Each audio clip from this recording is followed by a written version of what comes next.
Hey guys, welcome to the Bravo Connection. Today we have a 2018 Mazda CX5. I'm going to show you how to reset the oil life for this vehicle.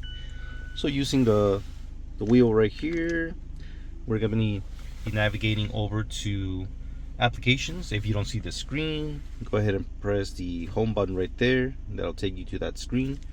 And then we're going to move this wheel left and right and then press this button throughout the process, okay? So let's go ahead and go to applications, go to vehicle status monitor. Here you'll see maintenance, select maintenance.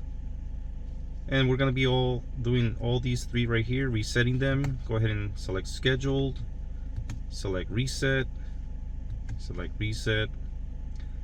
Now we're gonna be moving the lever right here, just tilt it to the side. And then that'll move you over to the arrow. Select the arrow, select tire rotation, reset, reset, reset, and then back to the arrow. And then if you didn't do it, then don't reset it, but we already performed it. Select reset and the arrow. From here you can just press the home button again just to exit the screen all the way out. And you're all done. You shouldn't see any more messages here on the screen, and you're good to go. Thanks for watching. Hopefully you enjoyed the video. Give it a thumbs up if you did. Subscribe. Catch you next time. Take care.